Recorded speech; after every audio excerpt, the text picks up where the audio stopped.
So welcome to all the media fraternity. आज national people's party Arunachal Pradesh के unit हम यहाँ स्पेशली अरुणाचल आसाम के जो इंटर स्टेट बाउंड्री इशू को लेके उस विषय में सरकार के साथ कुछ प्रस्ताव रखने जा रहा है। इनफैक्ट जो अरुणाचल प्रदेश और आसाम की जो इंटर स्टेट बाउंड्री इशू है ये काफ़ी पुराना इशू है और बहुत सेंसिटिव इशू है। लगभग मोर देन 70 ईयर्स ऑफ समय चला गया और बहुत सा सरकार आया, बहुत सा लीडरशिप आया, पर ये इशू को सॉल्व नहीं कर पाया। समय पे ये इशू हमारे स्टेट के बीच हमेशा उभर के आया और इसका कारण से दो स्टेट के बीच में तनाव पैदा होता था और उसका कारण से हमारा यहाँ जो नॉर्थ ईस्ट में या दो स्टेट के बीच में एक ट्रेडिशनली पीसफुल को एग्जिस्टेंस जो हम रह सकता था उसे एक हर्डल्स आता था, डिफ़िकल्टीज आता था। और इसमें मैं थोड़ा सा इनका इतिहास थोड़ा सा हल्का सा आपको बताना चाहता हूँ। जब हमारे भारत को ब्रिटिश चला रहे थे, ब्रिटिश के रिगीम पे, उसमें नॉर्थ ईस्ट फ्रंटियर ट्रैक के नाम पे जाना जाता था 1915 पे। उस समय यूजुअली जितना भी फुट हिल है उसे एक ट्रैवल लैंड मान के, क्योंकि हमारे आदमी उस समय फुट हिल के जो प्लेन एरिया पे जाके हंटिंग फिशिंग करते थे, यानी कि इकोनॉमिक एक्टिविटी करते थे। तो उस समय ब्रिटिशर ने उन्हें ट्रैवल मतलब हिल ट्रैक का नाम पे जाना जाके वहाँ पे इनरलैंड परमिट उन्होंने शुरू किया था, एक रिस्ट्रिक्शन, जिसे हम जाना जाता है कि बेंगल रेगुलेटरी फ्रंटियर एक्ट, उसमें जाना जाता है। उसका कारण से ये प्रोटेक्टेड लैंड था हिली एरियाज लोग एंड फुट हिल्स लोग। तो भारत आज़ाद होने के बाद 1951 में बोरदले कमेटी कमीशन कॉन्स्टिट्यूट किया गया और उन्होंने नेफा के लिए डिमार्केशन वर्क शुरू किया और उस वर्क में अनफॉर्चुनेटली जो बोरदले कमेटी था उन्होंने अरुणाचल प्रांत के प्रतिनिधि के साथ विस्तार से डिस्कस नहीं किया और यहाँ के लोगों के साथ अच्छी तरह से उनका हियरिंग नहीं किया, सुनवाई नहीं हुआ। ऐसे करके जो उन्होंने बनाया डिमार्केशन, उसको लेकर अरुणाचल पार्ट एक रिजर्वेशन रहा उस समय। और उस समय हमारे लगभग 3600 स्क्वायर किलोमीटर ज़्यादा असम पार्ट में उन्होंने ट्रांसफ़र किया, जो धेमाजी है, दारंग है, जोनाई जो डिस्ट्रिक्ट पड़ जाता है, उन्हें दे दिया।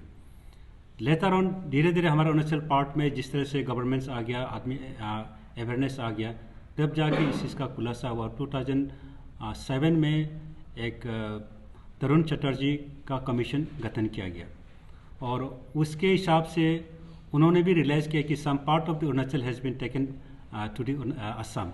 इसलिए उन्होंने एक कॉन्स्टिट्यूशन बाउंड्री से लगभग 3 to 5 किलोमीटर एरियल डिस्टेंस पे अरुणाचल में वापस देने के लिए उन्होंने रिकमेंडेशन किया। तब से जाके समय समय पे हमारे दो स्टेट के बीच में मिसअंडरस्टैंडिंग क्रिएट होते हैं और लॉ एंड ऑर्डर सिचुएशन आते हैं, सोशल अनरेस्ट आते हैं बॉर्डर इशू को लेकर। लेकिन आज का समय specially national people's party we appreciate the Assam counterpart Himanta Biswa Sarma ji की और हमारे अरुणाचल प्रदेश के मुख्यमंत्री श्री पेमा खांडू जी को, जिन्होंने इतना सेंसिटिव और इतना लॉन्ग पेंडिंग इश्यूज़ को रिजॉल्व करने के लिए आउटसाइड कोर्ट में रिजॉल्व करने के लिए उन्होंने हिम्मत उतारा और आज उस कदम में काफ़ी आगे भी बढ़ गया। बढ़ के रिसेंटली जो नामसाई डिक्लेरेशन में काफ़ी इश्यूज़ को रिजॉल्व किया, फिर भी कुछ पॉकेट रह गया था जहाँ डिस्कशन करने के लिए। तो उसमें स्पेशली जो नामसाई डिक्लेरेशन के हिसाब से जो डिक्लेयर किया गया, उस हिसाब से एक रीजनल कमेटी बनाना था और उसी रीजनल कमेटी के बेसिस में काफ़ी जहाँ कंटेंशन मतलब डिस्प्यूटेड नहीं है और ऑलरेडी रिजॉल्व हो गया।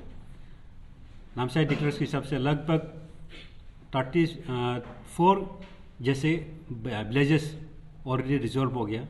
अभी लगभग सिर्फ हमें 88 ऐसा बस्ती है जिसको आगे जाके रिजॉल्व करना है। और आज का जो फ्रेश स्टेटमेंट जो बेसिकली हम लोग जो आया है, ये इस बॉर्डर डिस्प्यूट जो इश्यूज़ में स्पेशली पापुम पारे में जो इरप्शन होके जो आ रहा है, उसको लेके हमारा पार्टी एक रेस्पॉन्सिबल पार्टी होने के कारण एक कंसर्न एक्सप्रेस करना चाहता है।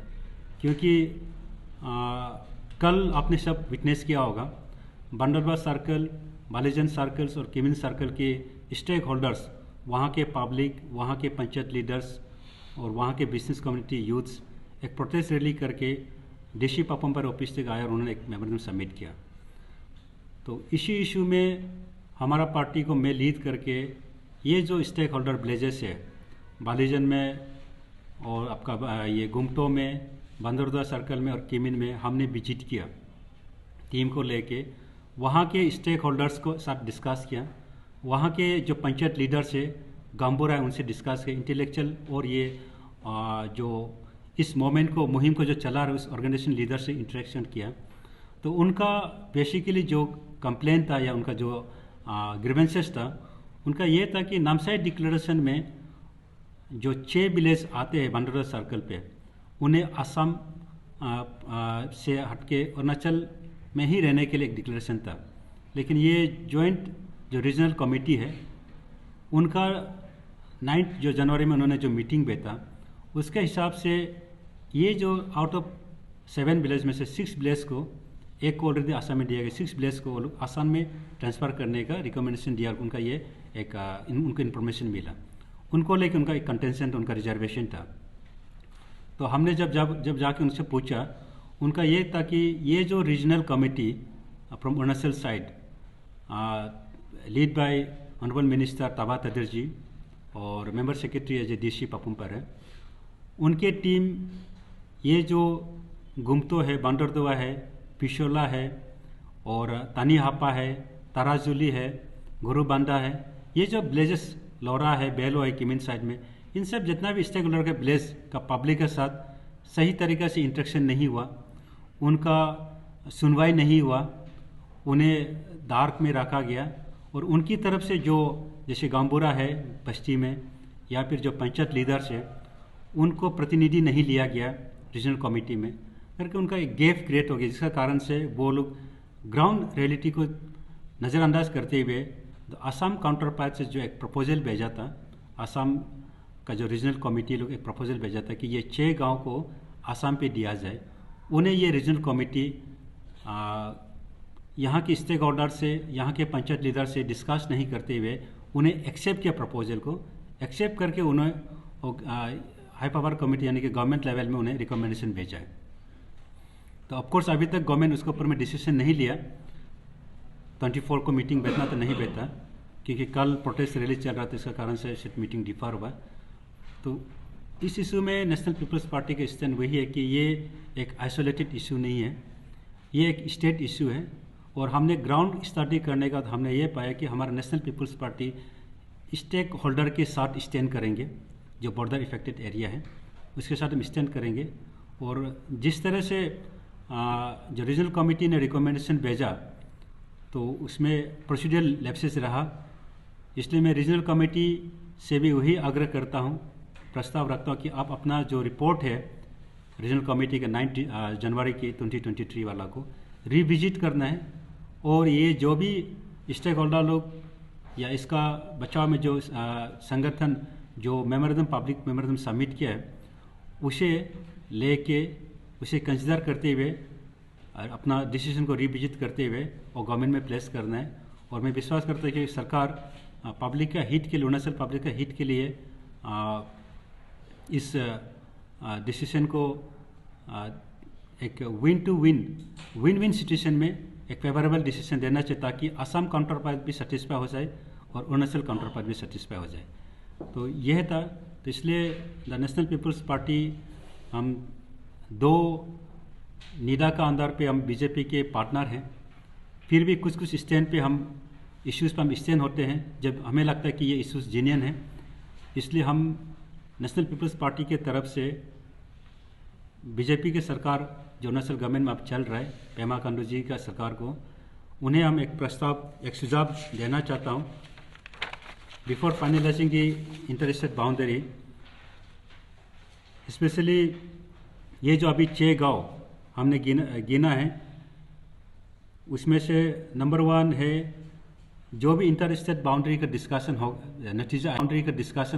नतीजा आएगा, फाइनलाइजेशन करेगा, उसमें हमारा पार्टी यही सुझाव सरकार पे रखते हैं कि all level of talk for resolving border issue with Assam counter part should be in the line of Tarun Chatterjee commission recommendation. जो तरुण चटर्जी कमीशन रिकमेंडेशन को उन्हें हमें बेस बना के उसका लेवल में हम डिस्कस करके बाउंड्री इशू को फाइनलाइज करने की कोशिश करना चाहिए। सेकेंड है the Namsai declaration 2022 should uphold for resolving border issues particular in Papum Pare district. जो अभी पापुम पारे डिस्ट्रिक्ट में जो अभी 6 बस्ती का जो कंटेंशन में आ रहा है, डिस्प्यूट में आ रहा है, इसे नामसाई डिक्लेरेशन के बेसिस में ही करना चाहिए। इसलिए हमारा जो रीजनल कमिटी पापुम पारे का है वो असम की जो रिक्वेस्ट डाला है उन्हें कन्विंसिंग वे से कन्विंस करके उनका रिक्वेस्ट को प्रपोजल को वापस दे देना चाहिए। इसमें यह है कि स्पेशली अरुणाचल के जो फुट हिल पार्ट में जो आदमी बसा हुआ है, मोस्ट ऑफ देम आर अरुणाचली, यहाँ के ट्राइबल लोग बसा हुआ है, उनका कैटेगरी वहाँ है और किसी कारण से इसे डिस्प्लेसमेंट करेगा बोलने से तो इनका लाइवलीहुड में असर पड़ेगा और ये एक सोशल अनरेस्ट क्रिएट कर सकता है और 2 स्टेट के बीच में एक इश्यूज पैदा कर सकता है। इसलिए इसे ध्यान में रखते हुए ये 6 विलेज को जो असम ने प्रपोजल दिया उसे असम काउंटर पार्ट को कन्विंसिंग वे से कन्विंस करके प्रपोजल को वापस देना है और इसे अरुणाचल में रिटेन करना है। ये एक प्रपोजल था। थर्ड है the regional committee recommendation of 9 January should revisit compulsorily and Bandardoa, Tanihapa, Tarajuli, Gurubanda, Pishola, Dirgha Dofla, Belo and Lora village must retain in Arunachal Pradesh. ये हमारा सुझाव, 3rd सुझाव है। और 4th में हमने ये सुझाव डाला है कि at the end any decision of the board the government in resolving the inter state border issue should be in win to win situation so that the traditional peaceful coexistence of both the state is maintained. ये हमारा सुझाव है। और in addition to that और एक सुझाव है कि हमने देखे कि असम काउंटर पार्ट में जो रीजनल कमिटी बनाया उसमें आपका केशव महंता जो minister health and family welfare है वो लीड करके वहाँ के डीसी मेंबर से, वहाँ के सर्कल ऑफिसर्स मेंबर है, उनका वन ऑफ द मेंबर एक आम पब्लिक से यानी कि पब्लिक का कोई सीनियर सिटीजन या फिर पंचायत लीडर्स को लिया गया है। लेकिन हमारा जो अरुणाचल पार्ट में जो रीजनल कमेटी बनाया गया है इसमें पब्लिक रिप्रेजेंटेटिव नहीं रखा गया। इसमें स्पेशली पंचायत से या गांवबुरा से या फिर विलेज एल्डर से किसी को मेंबरशिप नहीं दिया गया। तो आई फील दैट कि जो रीजनल कमेटी अंडर पापुम पर है इसमें रिकॉन्स्टिट्यूट करना चाहिए करके इसमें एटलीस्ट 1 पंचायत लीडर इधर गांवबुरा या फिर विलेज का कोई एल्डर्स जो इतिहास जानता हो उन्हें मेंबर में डाला जाने से रीजनल कमेटी का जो भी रिकमेंडेशन टुवर्ड द गवर्नमेंट में जाएगा वो शायद सही ढंग से जाएगा। शायद ये नहीं होने कारण से भी 9 जनवरी का जो रिकमेंडेशन को लेके इश्यू बन गया और आज अब ह्यू एंड क्राई देखने मिल रहा है। तो ये रहा बेसिकली जो एनपीपी का स्टैंड है। तो बेसिकली यही पॉइंट के लिए आया था। तो if any of you have any question then we most welcome. और मेरा क्वेश्चन था आप लोग बोला you are very concern by NPP as a political party. तो अभी जो how closely are you working with that association under Deva का जो यूथ है, क्योंकि अभी हम लोग देखा है कि इतना सारा यूथ निकल के आ रहा है ऑल बंडर देवा सर्कल यूथ एसोसिएशन, बंडर देवा सर्कल बॉर्डर और ऑल बंडर देवा स्टूडेंट यूनियन, ये सब इतना ज़्यादा है। तो विच आप लोग बोल रहे हैं कि यू विजिटेड ऑल्सो ना कि वो सब एरिया में भी बंडर देवा को भी आपने विजिट किया। तो when did this happen and then how closely are you working with them? Yeah, we are from the very beginning we are in touch with the issues. In last 2021, you might be remember in Kimin there was a firing incident. Kimin में बेलो बस्ती में और लोरा में कुछ firing incident हुआ था forest department और वहाँ के पुलिस आके असम के काउंटर पार्ट। उस समय भी I was the person who went here, वहाँ मिला, उनका टीम को मिला। और इस बार का जो इंसिडेंट में भी और ये जो इशू में ऑल पार्टी मीटिंग में भी I was the person who attended in the Sidderton hall में जो मीटिंग हुआ था इसमें जितना भी ये बॉर्डर इशू को लेके एक ऑल पार्टी मीटिंग हुआ था तो मैंने उसमें रिप्रेजेंट किया था और मैंने उसमें भी बोला था कि जो भी रिजोल्यूशन रिजॉल्व करेगा बॉर्डर इश्यूज़ को हमारे स्टेट के इंटरेस्ट को ध्यान में रखते हुए रखना चाहिए। ऐसा डिसीजन नहीं लेना चाहिए कि जो हम इशू को सॉल्व करने के चक्कर में स्टेट के इंटरेस्ट को हम कॉम्प्रोमाइज़ करें, वो नहीं करना चाहिए, वो था। और 3rd अभी जो रिसेंटली जो 9 जनवरी का जो इशू है, जब इशू आया तो टुडेज 25 से on 19 I went to the Gumto, वहाँ के जो कमेटी का फॉर्चुनेटली मीटिंग बैठ रहा था तो वहाँ का जेडपीसी लीड कर रहा था। I interact with the ZPC also, उनसे मिला और कल जो उसी में हम काफ़ी इन्फॉर्मेशन का गैदर किया और डाटा कलेक्ट किया। और कल जब ये रैली जा रहा था उन लोग डीसी ऑफिस में, आई वॉज इन टच, और आज भी मैं उनसे भी डिस्कस किया कि आप लोग कल मेमोरेंडम क्या सबमिट किया, उन्होंने उनका गवर्नमेंट का क्या रेस्पॉन्स है, तो उन्होंने अपडेट किया। तो इसलिए वी आर क्लोजली मॉनिटरिंग, और हम चाहते हैं कि द स्टेट का some responsible political parties like even BJP हो या कांग्रेस हो या पीपीए हो या फिर कोई एपेक्स ऑर्गेनाइजेशन लाइक आंसुन अपसू, और मतलब even intellectual, they should closely monitor this development and they should cooperate the government for resolving it amicably. Of course अगर कहीं जगह में रिजोल्यूशन इसको रिजॉल्व करने का चक्कर में अगर स्टेट का इंटरेस्ट को कॉम्प्रोमाइज करता है तो we should give suggestion to the government also, this should be our responsibilities. या कल जो अलग यूनियन से आया है, हर जगह उनको प्रोटेस्टर्स लोग आया है दूर दूर से, या तो when you spoke to the DC they said there is no formal representation, तो एज ए पॉलिटिकल पार्टी आपको वो लोग गाइड करना चाहिए था कि वो लोग कॉमन पीपल है, they don't know how to to DC and what's the formal representation. no, they told me that they have submitted the formal representation too. Because of that, I think yesterday's meeting was supposed to be held by the high power committee has been keeping events. Yeah. You have mentioned, no, I won't say mention, you claim that कि जो Bandareva circle में जो 6 total 6 villages है, जिसमें से 3 तो settle हो गया था नामसाई Yeah. और 3 का बाकी था, तो आपने ये claim किया कि वो 6 को आसाम में like they're claiming कि वो लोग का बस्ती है बोल के, और जो ये 9 जनवरी को जो मीटिंग हुआ उसमें अरुणाचल रीजन का जो है वो लोग एक्सेप्ट किया बोल के ना, आपने ये क्लेम किया आपका मीटिंग में, लेकिन बंदरदेवा सरकार बॉर्डर कमेटी जब उस दिन प्रेस कॉन्फ्रेंस में आया था, दे सेड कि जो 3 का है उसको क्लेम नहीं किया, जो ऑलरेडी सेटल्ड है, जो सेटल्ड नहीं है उसको वो लोग क्लेम कर रहा है, एंड मतलब जो सेटल्ड है उसको भी साथ में रीवेरिफिकेशन के लिए बोल रहा है। You are saying totally different from the No. You see, this is the minute of the meeting. Okay. Yeah. In this meeting, in the past, you see Bandareva circle. You will find that Assam Regional Committee proposed to realign the border as per the possession status, cadastral and non-cadastral revenue map of the Narayanpur circle and Balipara revenue circle. There are 7 villages in the area, out of which Sonali was already agreed by the regional committee previously. ये सोनाली जो ये Namsai declaration में ये सिर्फ accept किया था कि आसाम में जाएगा, remaining 6 was not mentioned, it was for the Arunachal as per the constitutional this one boundary. तो ये 3 था, लेकिन अभी जो रीजनल कमेटी ने एक शायद आप if you go to the minor आप और उसमें मिलेगा कि दे प्रपोज, इसमें मेंशन्ड है।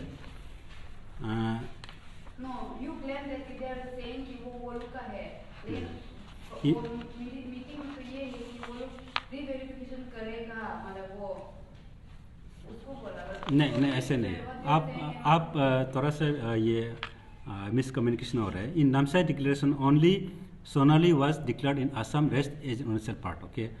बट ये जो 9 में दिया था इसमें लिखा, इसमें आप if you go to the minor this is written here that,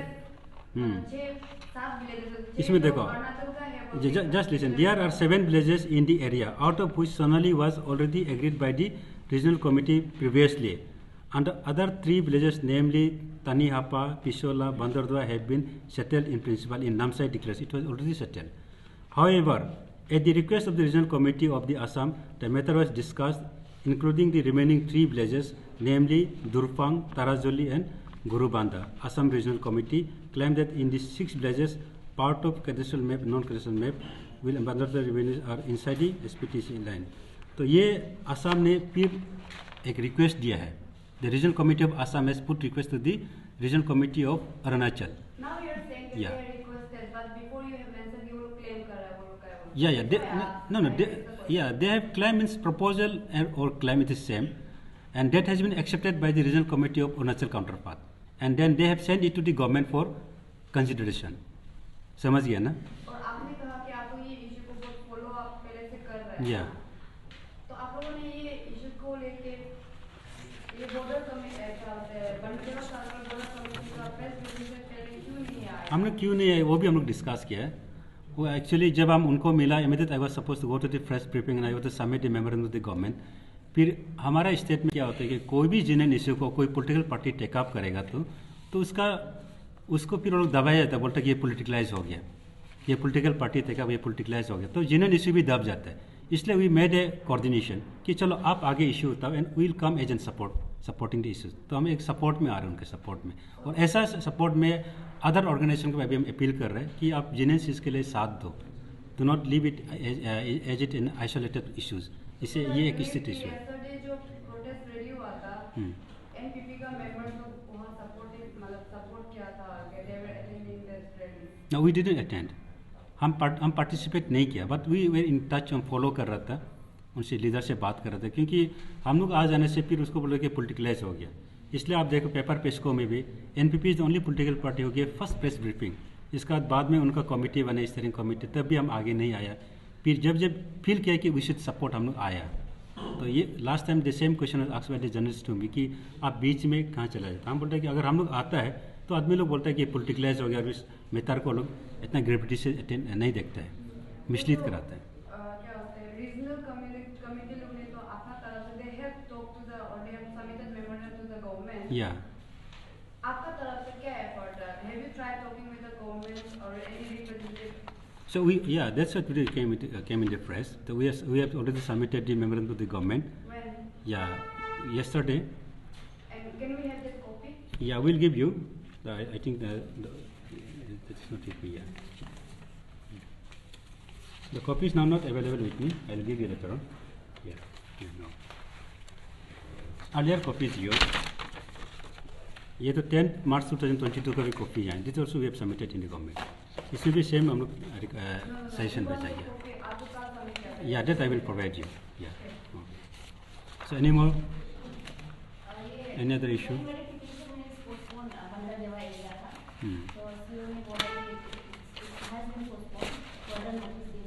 या